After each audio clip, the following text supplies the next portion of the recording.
today to share this time with you. We're asking your permission to come ashore. We welcome you to this celebration, to enjoy some brotherhood, share some food, share some songs, and share in this celebration. Welcome. When I was young, I always thought that was where we were from. You know, that we're from Warm Springs. We're Warm Springs Indians. And it was only when I was 35 that I realized that we had this 12,000-year history of ancestry in the Columbia River Gorge. And I found out that in the mid-1800s, the government moved the Washington side of the people to Yakima and called them Yakima Indians, and the Oregon side to Warm Springs and called them Warm Springs Indians.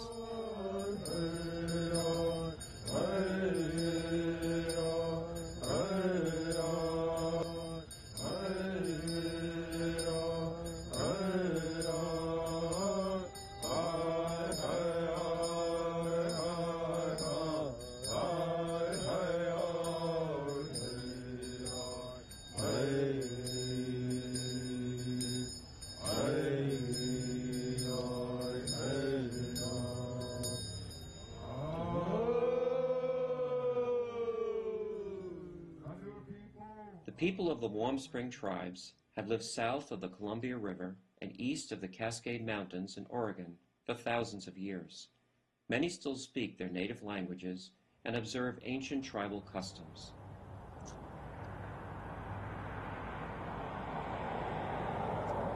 The Warm Springs Reservation of Oregon is a confederation of 3 different tribes: the Warm Springs, the Paiute, and the Wasco. The tribe, like many other tribes in the United States, is a nation by itself.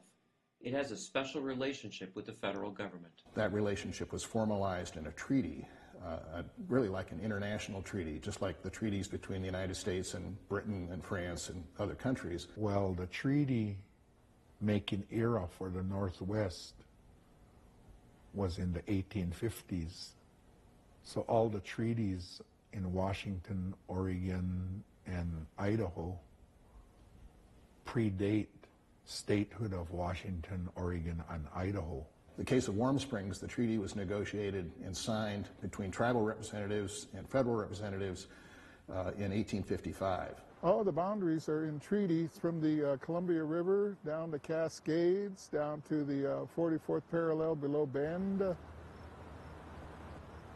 Well, we have a total of 4,500 tribal folks, and I think the largest is the Warm Springs, and then the Wascos, and then the smallest is the Paiute tribe. The Warm Springs tribe has a government that operates under a constitution adopted by the tribal membership back in 1938. We have 3 permanent chiefs of the Warm Springs and the Wasco and the Paiute, and 8 elected officials from the 3 districts here on the reservation.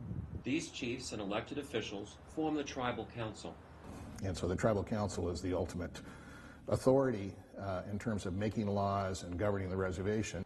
Now, what kind of a relationship do the tribes have with the federal government? The relationship between the federal government and the tribe is a strong relationship, but it's been a rocky relationship over the years. The federal government has, from the very beginning, had a sort of a schizophrenic attitude toward tribes, particularly after 1860, 1870. The government decided that the solution to what they called the Indian problem was to simply assimilate all tribes, to end tribal governments, to break up reservations, to dole out all the land to individual tribal members, and with the hope that they would simply become like the rest of Americans, small farmers, and just blend into the overriding melting pot of America. And then in the 1930s, the policy shifted back again toward a policy of recognizing sovereignty of tribal governments and the need to protect and preserve tribal culture, tribal languages, and so on. Then in the 1950s, it shifted back again, and the government decided that the best thing to do with tribes was to terminate their existence.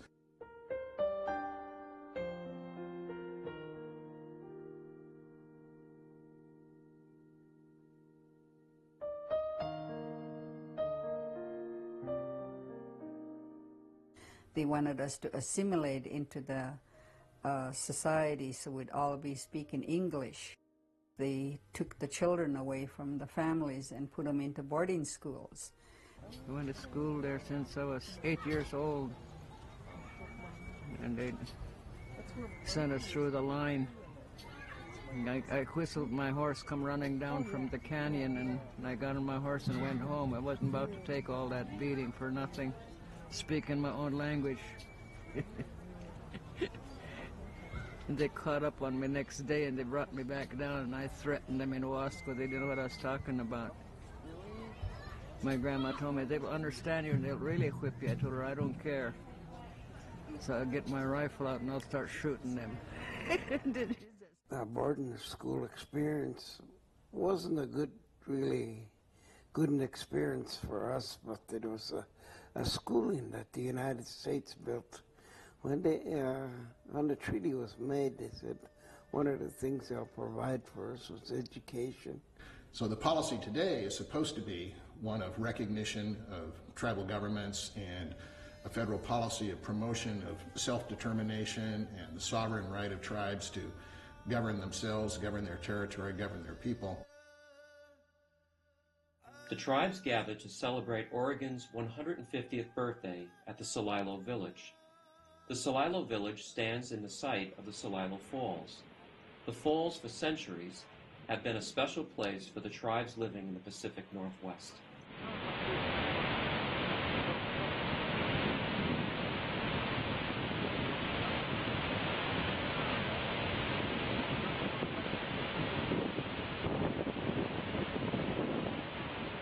The Indians along the Pacific were among the richest Indians in the whole country because of the salmon.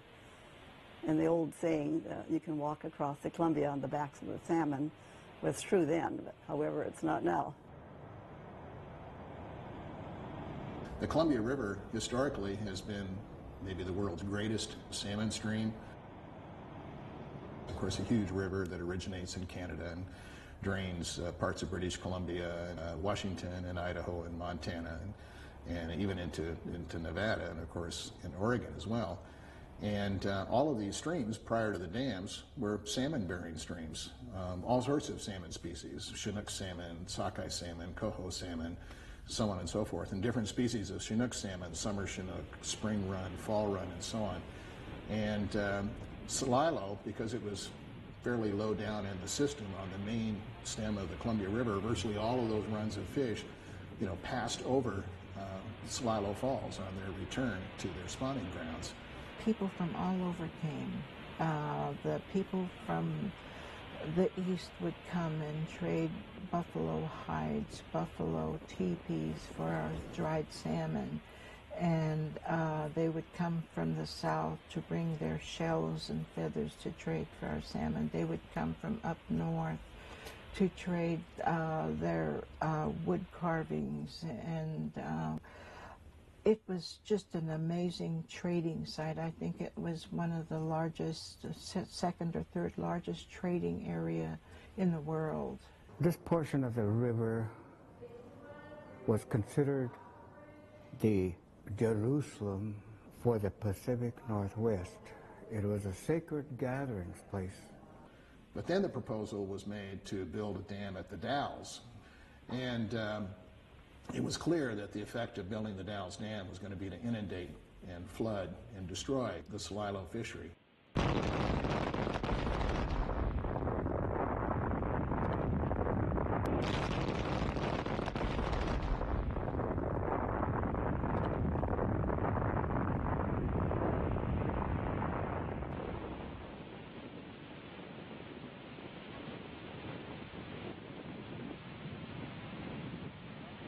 I wasn't aware of Celilo Falls as such before, but when the word came out they were going to flood it to build the dam, and the papers were loaded with articles, and then I started reading them, and I felt a great sadness. I'm the great-granddaughter of Chief Tommy Thompson and Flora, and the pictures you see around the Dalles of the chief and the wife and the little girl overlooking Celilo, that is me. We took that picture before they inundated Celilo. There are many people alive today who were alive and with present-day memories of what happened when the sluice gates closed on the Dalles Dam and the river began rising. And slowly, the river kept rising until the falls were entirely underwater.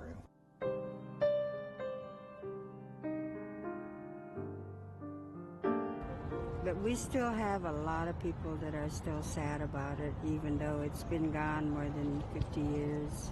It's a culture that was just being wiped out. Wouldn't have happened today, given its cultural significance. And there was no thought of that at the time that they drowned it. It was important to have electricity, and so tradition be damned, we need electricity. So, given this history, why did the Native Americans celebrate Oregon's 150th anniversary?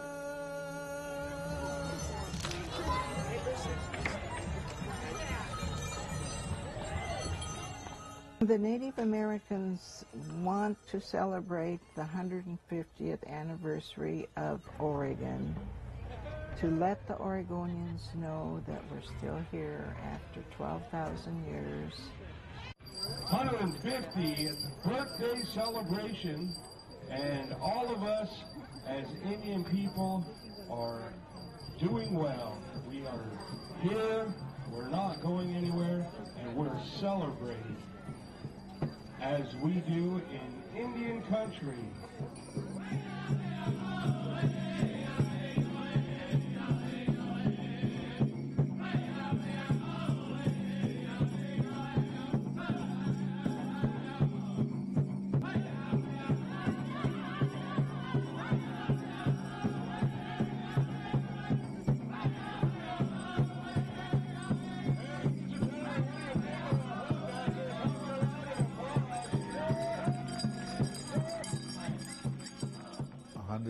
Years of statehood, but we as Native people are still here. We still have our dances, our horses. To this day, the tribes are holding on to their ancient and sacred traditions, beliefs, foods, medicines, rituals, knowledge, and ancestors. When our leaders were alive, they had a lot of knowledge. And when the last of our leaders left, she probably took 75% of what she knew with her to the ground. So we have 25% to try to maintain and to pass on to our young people. And we have 3 ways on our reservation here. One is the way that the Wasco people follow. And then we have the one that the Warm Springs people follow. And then even less known than those 2 is the way that our Paiute people follow. To us, God is all around us. It's everything. It's the tangible and untangible. It's the seen and unseen. It's the felt and unfelt, because we can't disconnect the creation that we see now from God.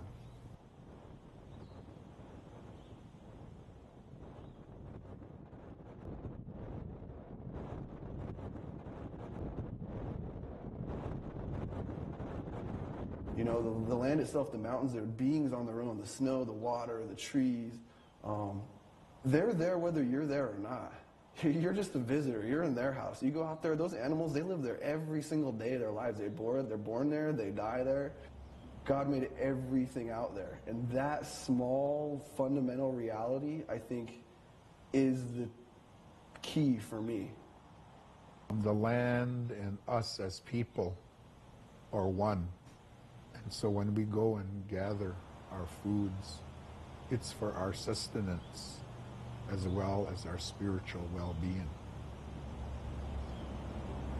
So when we use our medicines, when we use our foods, even when we drink water, all of those are spiritual things that connect us to God or the Creator.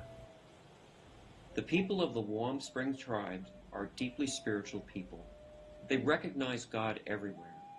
God speaks to them through nature. God speaks to them through other beings. God speaks to them through their ancestors. God is even present in ancient art and paintings. Coming here is like coming to a church. It's that sacred to them. And so all these paintings and images are very sacred.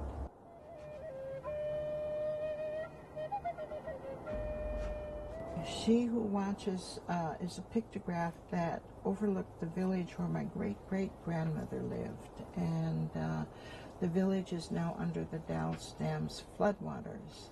And the legend has it that long ago, Coyote came down the river and went to the chief and asked her if she was a good woman or one of these evildoers.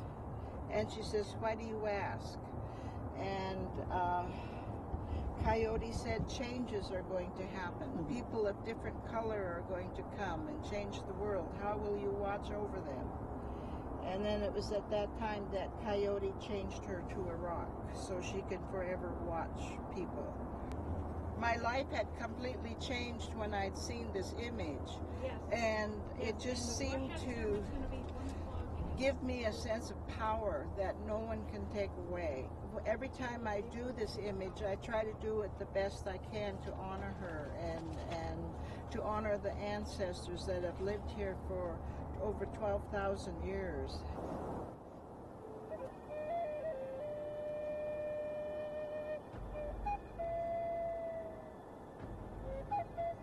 It's a contemporary version of the petroglyphs that are on the Columbia River Gorge, and I just love it.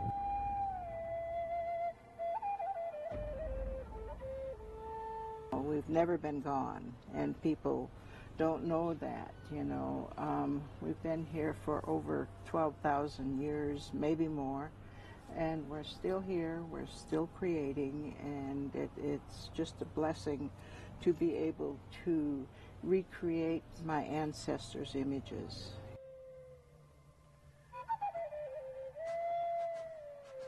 In the late 1800s, the Smithsonian thought it was so wonderful, you know, to study the Indians, and so they gathered up my great-great-grandmother and 120 other people and took them to the Smithsonian, put numbers on their bones, and studied them to see what was so different about us. And just the desecration of all of it is very painful to this day. And the disrespect and the arrogance of people that think that they can just go and take the bodies away from where they've been for thousands of years is beyond comprehension. About 5 years ago, through repatriation and the NAGPRA Act, we were able to repatriate, which means to give back, to get back our remains, get back our sacred items. The Native people hold on firmly to their sacred traditions, arts, and crafts they learned from their elders and ancestors. Today, as working here at the radio station, and I do my job, and I do my beadwork. I learned to beadwork when I was 18, when I was in high school. My mom showed me. And so I go back to my great-grandmother, Julia Kaupu, and I look at her beadwork, and I see the kind of work she did. And so as I beadwork, I think of my grandmother, Julia, and she tells me, sew down every two. And so when I sit there, I sew down every two, and it comes out better. When I did my beadwork for the Tribal Member Art Show, I did the same thing. I thought about the earth. I put the mountain in. I put the horses in. I gave them spirits. Then the women up here were our great-grandmothers who take care of us all the time. They say, put more designs in it. Show what the earth is, how we are related. And so that's what I do with my beadwork. And I think about my elders all the time when I bead. The people of the Warm Springs understand well that to maintain their sacred lifestyle for generations to come, they have to maintain the various languages which are sacred to them.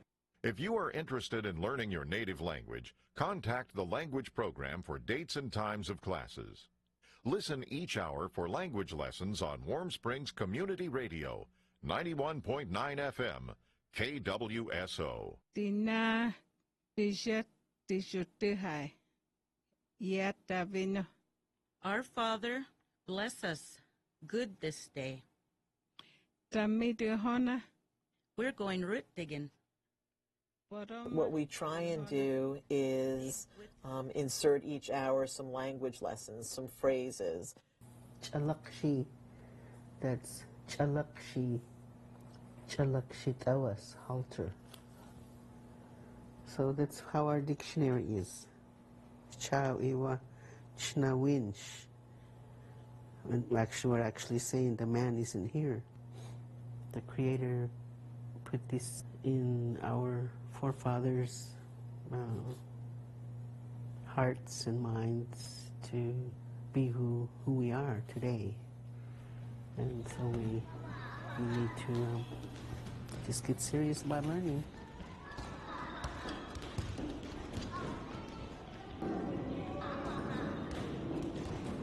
We need saying, good morning, my friend, good morning, my friend. Have a good day, have a good day. I'au nach snap metat. Nicht weiß gechet, why? Nicht weiß gechet, why? Mishna machikuk, Mishna machikuk. Nicht nam squita, nicht nam squita. Chikuk, chikuk. Yay! Jason? Where's your wacha? Wacha, wacha, wacha, wacha, eh. Manawa samt, manawa samt, samt, samt. Yeah, the only way the language is used is how you saw today in the early childhood education system. When I first started working back in '95, we had 25 fluent speakers, but I think we're probably most likely down to 20 by now. We have lost several elders that fluently spoke the Ichishkin language. For the Kix language, the Wasco people, they only have 3 more people on the reservation that can understand each other and speak fluently. And then the Numu is more powerful because they're widespread and they're still a lot of people are still speaking the Numu. To me, our language is the most powerful thing that we have next to the land, and I think the two are interconnected. The language is the land. When you hear that language on that land, it sounds right. You hear this language on this land, it just doesn't sound right. It's not from here. The words are very choppy and the sounds aren't organic to hear. I think if the public school would allow us to teach our language, our language would come alive a lot faster. I know there are words in our various languages that we can say one word and it means something intangible that has no equivalent in English language. I taught clear up to 6th grade when I taught, and those children now are the ones that talk to me and say good morning, good afternoon, and how are you? You know, the traditional culture is really tied to the language. It's just such a key part of the identity of cultural people, and so trying to preserve the language, I think, is really important, and then the traditions and the ceremonies and the songs and just the ways of doing things are really closely tied to language.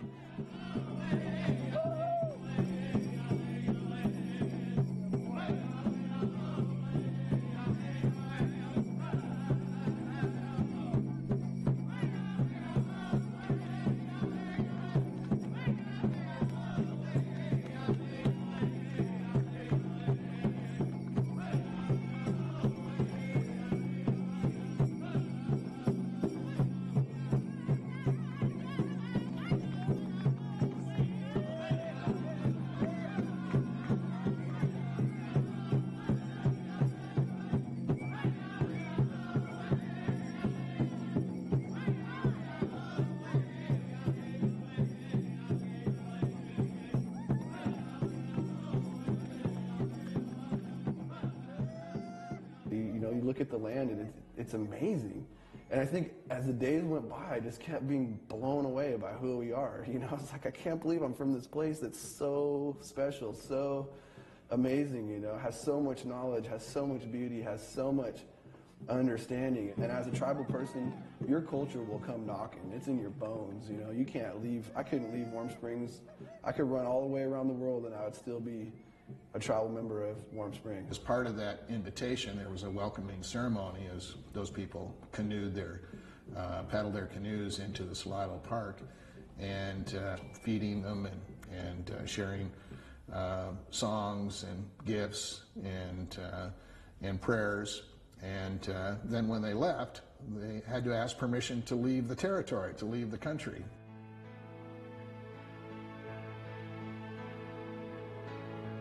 We have persevered and will probably persevere for another 150 years.